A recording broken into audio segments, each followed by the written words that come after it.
Shalom sahabat-sahabat Yuk Mengajar. Kita kembali di sesi tanya jawab ya. Sekarang saya mau menjawab pertanyaannya Vero ya. Vero bertanya tentang Keluaran 4 ayat 24 sampai 26 ya. Mari kita baca. Keluaran 4 ayat 24 dikatakan begini, tetapi di tengah jalan di suatu tempat bermalam Tuhan bertemu dengan Musa dan berikhtiar untuk membunuhnya. Lalu Sipora mengambil pisau batu, dipotongnya kulit katan anaknya, kemudian disentuhnya dengan kulit itu kaki Musa, sambil berkata, sesungguhnya engkau pengantin darah bagiku. Lalu Tuhan membiarkan Musa pengantin darah, kata Sipora waktu itu, karena mengingat sunat itu. Nah, yang jadi pertanyaannya Vero adalah, emang Musa salah apa gitu ya? Bukankah yang nyuruh Musa ke Mesir juga Tuhan gitu ya? Dan ini konteksnya Musa dalam perjalanan menuju Mesir ya. Artinya Musa dalam perjalanan melakukan apa yang Tuhan perintahkan. Tetapi kenapa Tuhan malah mau membunuhnya?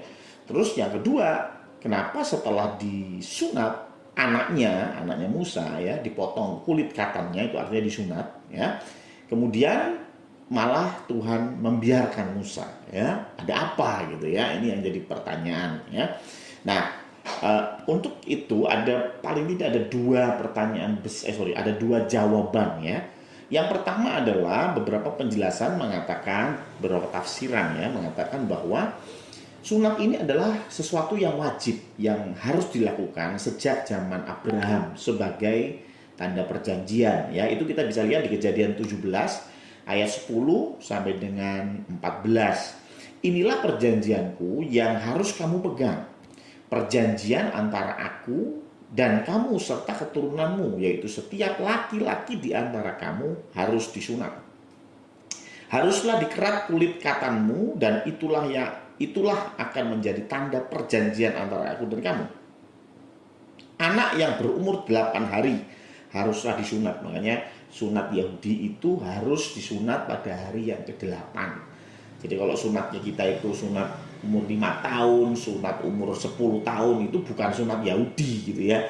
Itu ya sunat aja. Karena memang sunat Yahudi harus 8 hari. Yakni setiap laki-laki di antara kamu turun-temurun, baik yang lahir di rumahmu maupun yang dibeli dengan uang dari salah seorang asing, tetapi tidak termasuk keturunanmu. Orang yang lahir di rumahmu dan orang yang kau beli dengan uang harus disunat, maksudnya budak gitu ya. Maka dalam dagingmu lah perjanjianku itu menjadi perjanjian yang kekal. Jadi sunat ini untuk tanda akan perjanjian antara Tuhan dengan Abraham dan keturunannya gitu ya. Nah, yang ayat 14, dan orang yang tidak disunat, yakni laki-laki yang tidak dikerat kulit katannya, maka orang itu harus dilenyapkan dari antara orang-orang sebangsanya. Artinya harus dibunuh. Ia telah mengingkari perjanjianku. Jadi rupanya ini yang membuat Abraham mau dibunuh yang membuat Musa mau dibunuh oleh Tuhan. Karena apa? Karena rupanya anaknya Musa itu belum sunat. Lalu kenapa kok si Musa yang mau dibunuh? Ya karena anaknya kan masih kecil ya. Dia sunat atau tidak itu tanggung jawab dari orang tuanya. Makanya Tuhan mau membunuh Musa. Dan kemudian Sipora dengan sigap lalu menyunatkan anaknya, dan darahnya bekas sunatnya atau kulit katannya ini kemudian disentuhkan ya, dan akhirnya Tuhan mengampuni ya, tidak jadi membunuh. Ini tafsiran yang pertama ya. Tetapi yang menarik, kalau ini adalah tafsiran yang pertama, pertanyaannya begini, apakah setiap orang Israel pasti sunat? Jawabannya pasti, kecuali orang-orang yang lahir di padang gurun. Jadi Bapak Ibu perlu tahu, sahabat-sahabat perlu tahu bahwa orang Israel selama 430 tahun di Mesir ya, mereka ini tetap melakukan sunat. Jadi semua sunat, dan saya yakin Musa pun sunat gitu ya. Musa sunat, tapi rupanya dia tidak menyunatkan anaknya gitu ya. Nah, tetapi ketika orang Israel ini keluar dari tanah Mesir 40 tahun di padang gurun, anak-anak yang baru lahir ini di padang gurun itu tidak sunat. Tahu dari mana? Coba kita lihat di Yosua 5 ayat 2. Yosua 5 ayat 2 sampai 5 ya. Pada waktu itu berfirmanlah Tuhan kepada Yosua, buatlah pisau dari batu dan sunatlah lagi orang Israel itu untuk kedua kalinya. Sebentar, jangan dipikir, waduh sunatnya 2 kali. 1 kali aja sudah tambah pendek, apalagi 2 kali habis gitu. Bukan begitu, dikatakan di ayat ketiga. Lalu Yosua membuat pisau dari batu dan disunatnyalah orang Israel itu di bukit kulit katan. Inilah sebabnya Yosua menyunat mereka. Kenapa Yosua menyunat mereka? Alasannya nih, semua orang yang keluar dari Mesir, yakni yang laki-laki, keluar dari Mesir yang laki-laki, semua prajurit telah mati di padang gurun di tengah jalan. Karena 40 tahun itu semua sudah mati, kecuali Yosua dan Kaleb. Ya, setelah mereka keluar dari Mesir, jadi sudah mati semua. Sebab semua orang yang keluar dari Mesir itu telah bersunat. Yang keluar dari Mesir, yang lahir di Mesir, itu sudah bersunat. Artinya, saya yakin Yosua, Kaleb juga sudah disunat, Musa juga sudah disunat. Tetapi semua orang yang lahir di padang gurun, jadi selama 40 tahun itu kan ada yang lahir di situ ya. Selama 40 tahun itu ada yang lahir di padang gurun dalam perjalanan sejak keluar dari Mesir, belum disunat. Ya, makanya Tuhan suruh ayo sunat kedua kali, maksudnya perintah yang kedua gitu ya. Jadi ayo disunat semuanya ya, karena memang belum disunat. Pada waktu itu yang sudah disunat cuma Yosua dan Kaleb. Lah Musa sudah meninggal ya kan, makanya Yosua yang menjadi penggantinya gitu ya. Jadi artinya pada waktu keluar dari Mesir sampai masuk ke tanah Kanaan 40 tahun itu ada banyak anak yang tidak sunat, begitu kan ya. Lalu kenapa kok Tuhan membiarkan, sedangkan Musa yang tanda kutip ya anaknya belum disunat itu langsung mau dibunuh gitu ya. Tapi ini keluar dari Mesir selama 40 tahun belum disunat dan fine-fine aja buat Tuhan ya. Baru setelah mau masuk ke tanah Kanaan baru harus disunat. Ya ada beberapa penafsiran juga sih tentang ini ya. Ada yang mengatakan bahwa ya karena ini kembali mengingatkan mereka akan janji Tuhan bahwa Tuhan akan memberikan tanah perjanjian kepada mereka dan lain sebagainya. Tetapi intinya kenapa Tuhan tidak marah seperti kepada Musa? Ya itu pertanyaannya gitu ya. Nah ini tafsiran pertama ya. Jadi karena sunat belum dilakukan ya, maka dari itu Musa mau dibunuh oleh Tuhan. Tapi ada tafsiran kedua yang menarik ya. Tafsiran kedua ini adalah kita harus paham bahwa Alkitab itu terkadang menjadi nubuatan bagi satu kejadian yang akan datang. Ya, dan nubuatan itu kemudian dipraktekkan gitu ya. Saya kasih contoh Abraham, ya. Abraham itu mempersembahkan Ishak, ya. Mau mempersembahkan Ishak dan ketika mau mempersembahkan Tuhan bilang stop. Imanmu sudah terbukti, sekarang saya siapkan domba jantan untuk penggantinya. Akhirnya yang disembelih adalah domba jantan, nggak jadi si Ishak. Cuman pertanyaannya, kejadian yang panjang lebar itu sebetulnya menggambarkan nubuatan tentang siapa? Tuhan Yesus. Bagaimana Tuhan Yesus yang akan disembelih oleh Bapaknya, ya, yaitu Allah Bapa mau disembelih. Bagaimana perasaan daripada Abraham itu seperti perasaan Bapa yang memberikan anaknya yang tunggal sebagai penebus buat kita semua. Artinya kejadian Abraham itu sebetulnya nubuatan dari apa yang akan terjadi dalam kisah Yesus, gitu ya. Bedanya, ya tentu ada bedanya. Bedanya adalah Abraham dikatakan anaknya tidak jadi disembelih dan diberikan domba. Sebetulnya domba itu bicara tentang Yesus di kayu salib. Tuhan Yesus ya akhirnya mati, gitu ya, di kayu salib karena memang dia adalah anak domba Allah. Ya. Ini juga sama, gitu ya. Ini tafsiran yang kedua berbicara tentang Keluaran 4 ayat 22 dan 23. Kita baca dulu nih. Ini konteksnya. Maka engkau harus berkata kepada Firaun begini, firman Tuhan. Israel ialah anakku, anakku yang sulung. Jadi Musa disuruh ngomong sama si Firaun, ya Tuhan yang nyuruh. Ngomong, Israel itu anakku, anakku yang sulung. Sebab itu ayat 23. Sebab itu aku berfirman kepadamu, biarkanlah anakku itu pergi, supaya ia beribadah kepadaku. Tetapi jika engkau menolak membiarkannya pergi, maka aku akan membunuh anakmu, anakmu yang sulung. Nah, kita tahu cerita ini bahwa pada akhirnya memang tulah ke-10 anak sulung di Mesir mati, gitu ya. Karena si Firaun itu ngotot sampai 10 kali. Ya. Jadi 10 kali dia cari alasan sampai turun tulah sampai 10. Baru di tulah yang ke-10 bicara tentang anak sulung mati. Ya, dan kemudian setelah itu baru Firaun mengizinkan orang Israel keluar. Itu pun belum selesai, mereka masih mengejarnya sampai di Laut Teberau gitu ya.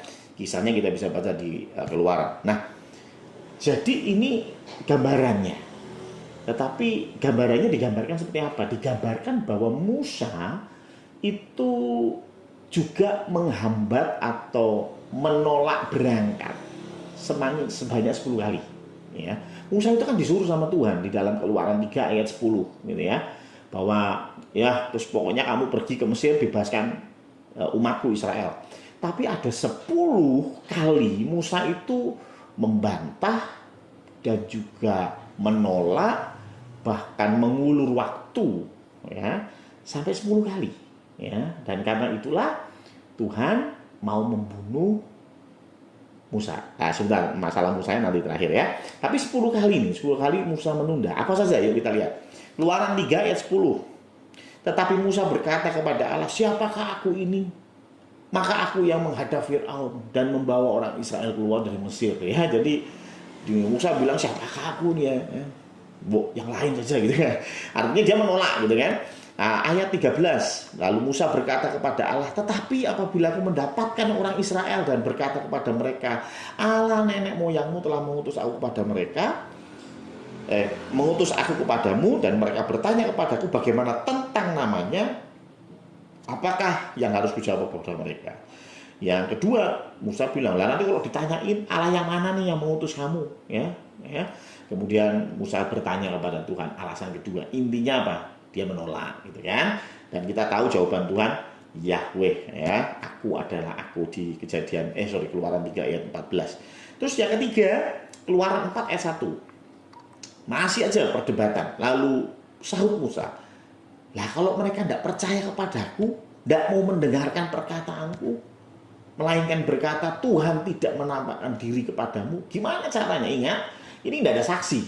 Musa itu ketemu sama Tuhan itu di semak belukar yang berapi tapi tidak terbakar. Nah, pertanyaannya siapa yang jadi saksinya? Tidak ada. Nah, kalau Musa ngomong, nah, nanti kalau mereka tidak percaya gimana? Nah, itu masuk akal ya. Jadi itu jadikan alasan buat Musa. Lah kalau mereka nggak percaya gimana? Nggak mau mendengarkan perkataanku gimana? Gitu ya. Nah, Tuhan lalu kasih tanda yang dulu tongkatmu taruh nanti jadi ular. Nah, itu kita tahu ya. Nah itu alasan ketiga. Yang keempat, masih aja Musa ngomong. Lah ayat 10 ya. Lalu kata Musa kepada Tuhan, Tuhan, aku tidak pandai bicara. Ya. Aku nggak pandai bicara. Dahulu nggak bisa, saya ini gagu, nggak pintar ngomong gitu ya. Aduh ya. Jadi ini cari alasan lagi gitu ya. Sampai Tuhan bilang, aku tuh bisa membuat yang bisu ngomong ya. Jadi jangan khawatir ya, intinya begitu Tuhan. Ayat 13 masih saja Keluaran 4 ayat 13. Musa tetap berkata begini. Tetapi Musa berkata, Tuhan, ini yang kelima ya. Tuhan, utuslah kiranya siapa saja yang patut kau utus. Jadi nolak terus ya. 1 sampai 5 ini nolak terus ya. Jadi ini bikin tertunda gitu ya, bikin tertunda ini pembebasan Israel ini bikin tertunda. Terus Keluaran 4 ayat 14, ini yang ke-6.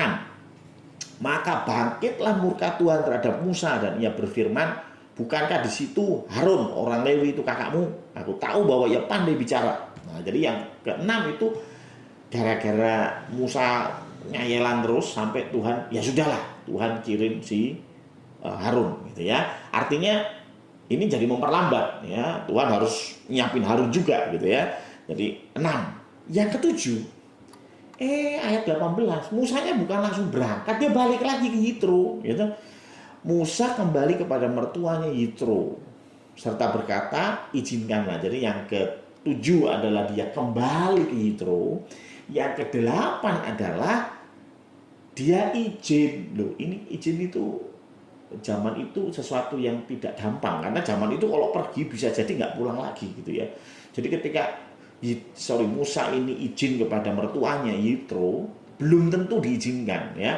Dan mungkin ada perdebatan yang panjang dulu sebelum Yitro mengizinkan. Jadi ke-8 itu Musa minta izin kepada Yitro. Yang ke-9 ayat yang 20. Kemudian Musa mengajak istri dan anak-anaknya lelaki. Loh, Tuhan kan nyuruh Musa doang, nanti ditemenin sama Harun, udah. Ya, tapi malah ngajak istri dan anak-anak, ya, memperlambat, ya. Kalau Musa jalan sendirian lebih cepat.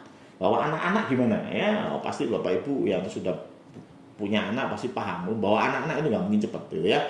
Ya, 9 itu dia bawa anak-anak. Nah, yang ke-10 yang terakhir. Kenapa? Tetapi ayat 24, di tengah jalan di suatu tempat bermalam. Jadi rupanya yang ke-10 sampai apa? Ya, Tuhan mempermasalahkan si Musa ini tidur dulu. Ya. Ayo cepat, disuruh cepat kok malah berhenti lagi tidur, ya. Mungkin bukan Musanya yang capek, anak-anaknya yang capek, kayak dia bawa anak-anak, gitu ya.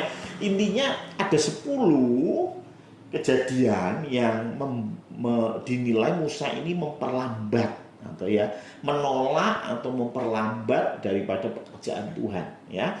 Nah, karena itulah di tempat yang ke-10, di penolakannya atau kejadian yang 10 ini, Tuhan datang untuk membunuh, gitu ya. Nah, kalau memang Tuhan itu datang untuk membunuh, ya berarti kan harusnya yang dibunuh anak sulung dong. Karena kan tadi ya kalimatnya bahwa Tuhan akan membunuh anak sulung, karena Israel adalah anak sulung, Tuhan akan membunuh anak sulung. Nah, ini ada beberapa kesalahan, ya, bukan kesalahan ya, tapi ya kurang pas lah, ya, kesalahan teks. Bagaimana? Jadi begini Bapak Ibu, di dalam terjemahan asli, gitu ya, terjemahan asli itu tidak ada kata Musa di situ, ya. Nah, saya akan tampilkan. Ya, ini ya, coba lihat. Ini tidak ada kata Musa. Ini Musa hanya muncul di sebelah kiri, ya. Ini tentang bahasa Indonesianya, tapi bahasa aslinya sebelah kanan. Tidak ada kata Musa.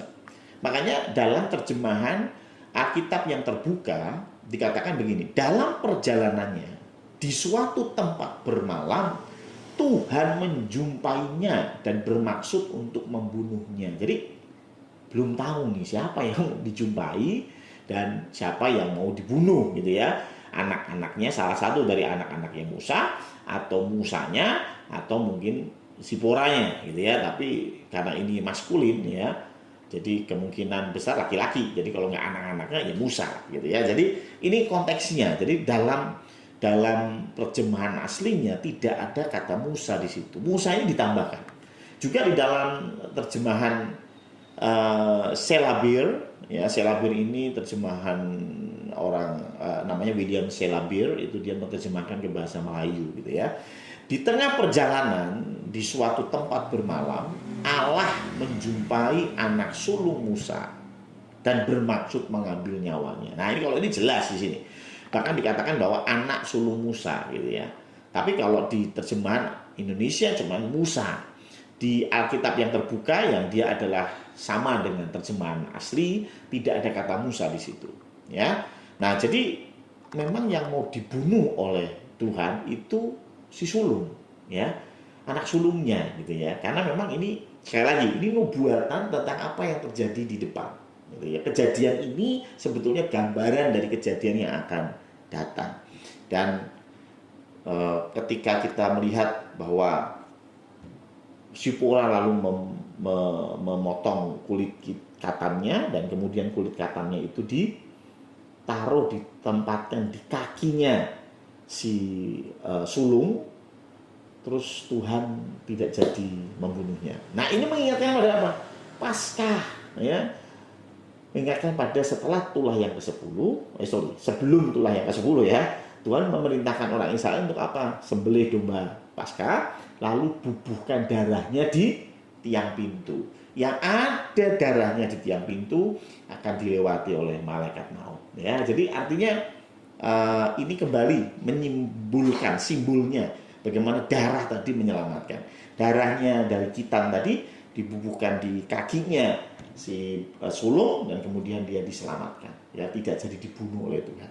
Ya, ini sama, ya, sama. Sekali lagi ini gambaran, gitu ya. Nah, lalu kenapa kok Alkitab Indonesia ini mengatakan Musa, menambahkan Musa, itu pertanyaannya itu. Nah, sebetulnya ini tidak lain dan tidak bukan karena ayat selanjutnya. Ya, ayat selanjutnya dikatakan bahwa Sipora berkata, sesungguhnya engkau pengantin darah bagiku. Karena Sipora ngomong, sesungguhnya engkau pengantin darah bagiku, maka mereka berpikir bahwa pengantinnya Sipora ya pasti Musa dong, Musa suaminya gitu ya. Maka dari itu ditambahkan kata Musa supaya kita lebih mudah memahami ya. Tetapi malah jadi salah gitu ya. Nah, kenapa? Apa artinya gitu ya? Sesungguhnya engkau pengantin darah bagiku. Nah, ini pun ada kesalahan ya. Karena apa? Karena di dalam terjemahan aslinya ki ata catan dam itu artinya sesungguhnya engkau pengantin darah, gitu aja. Jadi nggak ada bagikunya, sesungguhnya engkau pengantin darah, gitu ya. Itu aja sih, tapi kemudian ditambahkan bagiku, ini kemudian jadi masalah ya, salah tafsir ya, atau salah terjemahan ya. Sehingga kalau kita bicara bahwa ini sesungguhnya engkau pengantin darah, tanpa bagiku ya, berarti ini Sipora ngomong bahwa sesungguhnya engkau pengantin darah. Apa ini maksudnya? Ini bicara bahwa keinginan dari Sipora bahwa anaknya ini tidak mati, tapi anaknya ini akan jadi pengantin besok, pengantin laki-laki, karena memang kata catan itu bisa pengantin laki-laki ya. Jadi katakan bahwa engkau tidak akan mati, tapi engkau akan menjadi pengantin laki-laki. Yambo pengantinnya siapa gitu ya. Ini harapan seorang ibu gitu ya. Ketika anaknya ini, kamu adalah dokter gitu, padahal masih anak 5 tahun gitu ya, karena ini harapannya besok dia jadi dokter gitu ya. Nah, ini seperti kata-kata penegasan gitu ya, bahwa karena darah tadi, maka tidak akan mati, tapi engkau akan jadi pengantin laki-laki gitu ya. Contoh sederhana, kalau Bapak Ibu main ke Kairo, di sana kita akan mengunjungi salah satu namanya gereja sampah ya. Contoh misalnya ya, saya bilang begini, karena engkau ya, ini kan sesungguhnya engkau ya, sorry saya mirip-miripin ya. Sesungguhnya engkau adalah gereja sampah. Nah, ini sebuah nubuatan gitu ya. Sesungguhnya engkau adalah gereja sampah. Apa maksudnya? Maksudnya gereja itu ada. Gereja itu dibangun karena dibangun oleh para pemulung. Ya. Dan pemulung-pemulung itu mengumpulkan sampah, dan dari sampah ini mereka bisa bangun sebuah gereja. Maka disebut gereja sampah. Ya, gereja yang dari sampah gitu ya, atau gara-gara ada sampah maka dari itu muncul gereja ya, berasal dari sampah maka ada gereja di situ ya. Nah, ini kurang lebih sama gitu ya, dikatakan bahwa pengantin laki-laki atau pengantin darah gitu ya, berarti dia adalah akan jadi pengantin, besok dia akan jadi pengantin karena ada darah yang tertumpah. Ya, dan itu menyimpulkan siapa? Menyimpulkan ya, simbolnya daripada pengorbanan Tuhan Yesus di kayu salib. Betul nggak? Ya. Jadi sekali lagi itu konteksnya. Nah, apakah memang dalam Alkitab kejadian itu bisa merupakan nubuat? Ya bisa juga. Ya, contohnya adalah satu nabi namanya Nabi Hosea. Ya, ada di Hosea pasal 3 ya. Berfirmanlah Tuhan kepadaku, pergilah lagi. Cintailah perempuan yang suka bersundal dan berzina. Jadi Tuhan itu nyuruh Hosea untuk memperistri pelacur, ya, pelacur yang suka bersundal dan berzina, bukan pelacur yang memang butuh duit, gitu ya. Dia sebetulnya nggak mau melacur, tapi karena keadaan mau nggak mau dia harus melacur. Tapi ini bukan, ini memang dikatakan perempuan yang suka bersundal. Jadi memang apa ya, hypersex mungkin ya. Jadi suka bersundal, dia pengen bersundal gitu ya, dan berzina gitu ya. Nah, model perempuan kayak gini Tuhan suruh Hosea untuk menikahinya. Ini ada di Hosea pasal 3 ya. Nah, pertanyaannya kenapa gitu ya? Kok Tuhan nyuruh nabinya malah memperistri pelacur gitu ya? Karena nih dikatakan seperti Tuhan juga mencintai orang Israel sekalipun mereka berpaling kepada Allah-Allah lain. Jadi ini Tuhan mau kasih pelajaran bahwa ini loh, seperti ini rasanya ketika Allah mengasihi Israel. Allah mengasihi, tanda kutip ya, bangsa pilihan yang kemudian dikonotasikan menjadi istri, Tapi si istri ini suka bersundang, suka berzina, suka menyembah Allah-Allah lain. Bukannya setia sama Allah yang hidup, tetapi mereka mencari Allah-Allah lain. Ya. Dan Tuhan tetap mencintainya. Nah ini Tuhan mau bungkusin dalam sebuah kenyataan, yaitu apa? Hosea menikahi atau disuruh menikahi pelacur. Ya, ini konteksnya ya. Jadi ya Hosea menikahi pelacur nggak? Iya betul, benar-benar iya. Tapi di balik kejadian itu sebetulnya itu gambaran dari Tuhan, gitu ya. Hal yang sama dengan ini, ya ini gambaran juga bahwa 10 kali 10 kali Musa menolak, menunda, ya, menghambat dari pekerjaan Tuhan, sama seperti Firaun yang 10 kali menolak dan akhirnya 10 tulah datang, dan tulah terakhir adalah membunuh anak sulung. Ya, saya harap itu jelas. Ya, demikian dari saya. Tuhan memberkati.